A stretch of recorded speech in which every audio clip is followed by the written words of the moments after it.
Parashat Yitro. On va s'intéresser aujourd'hui au commandement de Lo Tachmod, tu ne convoiteras pas, donc de ne pas être jaloux. Rabbeinu Bechaye fait remarquer que ce commandement doit sa place à son importance. Il est donc le dernier des 10 commandements, parce qu'il est en fait la synthèse des 10 commandements, et donc la synthèse un petit peu de toute la Torah. Pourquoi cet interdit de Lo Tachmod, ne pas convoiter, est-il la synthèse? Il inclut toute la Torah. Mais Rabbeinu Bechaye va encore plus loin, et nous dit que celui qui a accompli cette injonction-là de Lo Tachmod, eh bien c'est comme s'il a accompli Anochi, le premier des commandements, je suis l'Éternel ton Dieu. Comment comprendre que ne pas convoiter a la même importance que Anochi, qui est donc la première mitzvah, le premier des commandements qui représente le fondement de la Emouna? Lorsqu'on va le verser, on retrouve exactement les propos de Rabbeinu Bechaye, puisque juste après les 10 commandements, le passouk nous met en garde sur une partie des commandements, et bien entendu sur le premier, comme il nous dit Atem Raitem ki menashamayim divarti machem, etc. Vous avez vu que je vous ai parlé du haut des cieux, et je vous ai dit de ne pas faire des idoles en or ou en argent. Et la suite, c'est la paracha prochaine, donc la paracha de Mishpatim, qui est donc l'ensemble de toutes les lois sociales. Et comme nous disent le Ramban et le Sforno, toutes ces lois qu'on va retrouver dans la paracha de Mishpatim sont l'expression de Lo Tachmod, donc de ne pas convoiter. Hachem, après les 10 commandements, a mis en garde 2 choses, Anochi et Lo Tachmod. Donc ça veut bien dire que ce sont les commandements les plus importants, si on peut dire. Et donc la question s'impose, comme on a dit, quel rapport entre les deux? Pourquoi le fait de ne pas convoiter est tellement important? Et pourquoi toutes ces lois sociales sont plus l'expression de Lo Tachmod que de Lo Tignov, Lo Tirtzar, etc.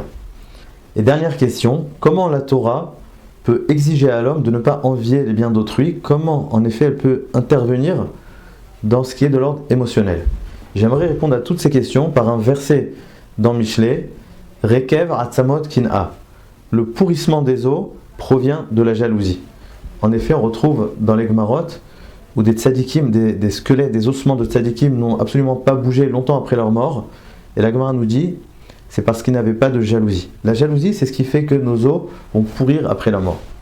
Mais on pourrait lire le passouk, Rekev Atzamot, celui qui a les os pourris, donc qui a son intériorité est pourrie, eh bien, Kin'a, ça va entraîner la jalousie, il sera rongé par la jalousie, par la convoitise.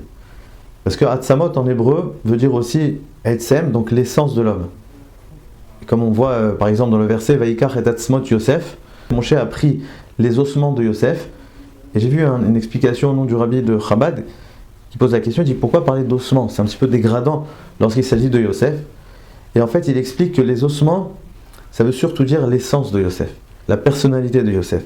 Si Moshe a pris avec lui les ossements de Yosef, c'est pour dire il a pris le caractère, les midot, les vertus de Yosef, qui étaient donc de ne pas se laisser influencer. En hébreu par exemple, fermer les yeux, on dit la hatzom enaim, otzem enav.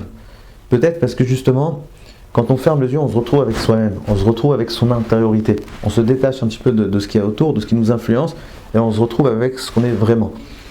D'ailleurs, on dit par exemple aussi Etzem me'atzamai, la femme elle a été prise de l'homme, et le verset nous dit Etzem me'atzamai, parce que la vraie nature de l'homme se découvre à travers son épouse. On dit toujours que l'épouse, la femme, c'est le miroir de l'homme. Et en araméen, les os, on appelle ça gram. Gram, ça veut dire entraîner. Peut-être parce que tout ce qui est au-delà des os, tout ce qui est en dehors des os, découle justement des os, dans le sens découle de notre intériorité. L'os, c'est ce qu'il y a de plus intérieur de l'homme, c'est ce qui représente donc le caractère le plus profond chez l'homme, l'essence même, la maout comme on dit en hébreu, et donc tout le reste découle de cette maout. Tout ce qu'on va faire, tout ce qu'on est, tout ce qui est au-delà donc de ce squelette-là, est la conséquence de ces os-là. Mais tout ça pour dire une chose, pour dire que la jalousie, elle provient justement du pourrissement des os, dans le sens du manque d'intériorité. Lorsqu'on n'est pas nous-mêmes, eh bien forcément on va finir par être jaloux. Lorsque notre échelle de valeur est totalement calquée par celle de nos voisins, eh bien à ce moment-là, forcément, on va être rongé par la jalousie, par tout ce qu'il y a autour de nous. Le remède donc à cette jalousie, si on pourrait dire, c'est de travailler notre intériorité, notre soi-même, se rappeler un petit peu de nos envies, de nos rêves, de qui nous voulons être vraiment, ne pas regarder à droite à gauche, et lorsqu'on va se remplir, eh bien, ça c'est la meilleure façon justement de ne pas se sentir menacé par la société. Il y a un midrash qui dit quelque chose d'extraordinaire dans Parashat Kedoshim. Il nous dit Dans cette paracha de Kedoshim, on retrouve les 10 commandements.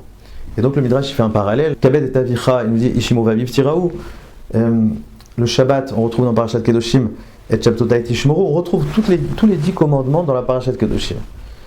À quel endroit on retrouve le commandement de Lo Tachmod, de ne pas convoiter? Le Midrash nous dit quelque chose d'extraordinaire, et je pense que c'est une très grande leçon justement sur tout ce qui est la convoitise, la jalousie. Eh bien, il nous dit Ve'ahavta l'eracha kamocha.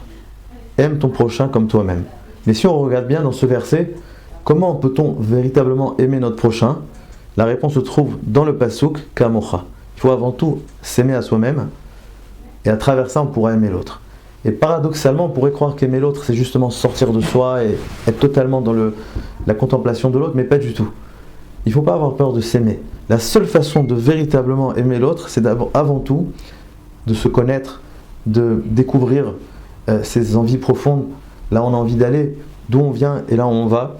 Et lorsque nous allons être solides intérieurement, seulement à ce moment-là, on ne se sentira absolument jamais menacé par l'autre, parce qu'au contraire, si on ne va pas se considérer à travers l'autre, l'idée c'est de considérer l'autre à travers soi-même, à travers nos valeurs, nos propres valeurs. Lorsque nous installerons nos valeurs, on sera totalement libre pour découvrir la valeur des autres. À partir de cela, on pourrait comprendre l'importance, le sens profond de cet interdit de Lo Tachmod. Car si nous ne sommes pas nous-mêmes, si nous n'avons pas de Ani, eh bien on peut faire les 613 mitzvot, on peut faire Shabbat, on peut faire les tzitzit, on peut faire Kibud Avaim, on peut faire la tzedaka. Mais si toute notre estime est totalement fondée sur nos proches, nos voisins, etc., eh bien à aucun moment c'est vraiment nous qui avons accompli ces mitzvot. On peut accomplir toutes les mitzvot sans même les réaliser. Si nous ne sommes pas nous-mêmes, eh bien on peut faire toutes les mitzvot, mais finalement, c'est pas nous qui les avons fait, c'est notre voisin. C'est peut-être ça le sens profond de ce que nous dit Rabbeinu Bechaye, qu'il y a un parallèle entre Tachmod et Anochi Hashem Elokecha, je suis l'Éternel ton Dieu, parce que s'il n'y a pas de Ani personnel, si nous ne sommes pas nous-mêmes, eh bien comment pouvons-nous prétendre d'intégrer, d'assimiler le Anochi, le je qui a été prononcé par Dieu? Si nous n'avons pas de je, de Ani, de moi, de moi-même, à aucun moment nous allons pouvoir véritablement intégrer le Anochi, le premier mot donc des 10 brot, qui a été prononcé par Akadosh Baruch Hu lui-même. De nos jours, nous sommes beaucoup trop conscients de ce qui se passe chez l'autre, à travers la publicité, les réseaux sociaux. La distance géographique n'est absolument pas un obstacle à notre curiosité. Il se fait de plus en plus rare de trouver des personnes qui s'expriment véritablement, qui expriment leur opinion, leur goût, leurs avis. Même en politique, d'ailleurs, on se soucie totalement du qu'en dira-t-on. Mais à travers cette façon de vivre, on sera forcément rongé par la jalousie, par la convoitise, et on sortira de notre soi-même. Même dans le monde de la Torah, des mitzvot, etc., tout peut devenir des normes sociales, du qu'en dira-t-on. Alors cessons d'avoir peur d'être nous-mêmes, c'est ainsi que nous serons libres pour véritablement servir Dieu, et pour ne pas voir l'autre comme une menace, mais comme un exemple. Shabbat Shalom.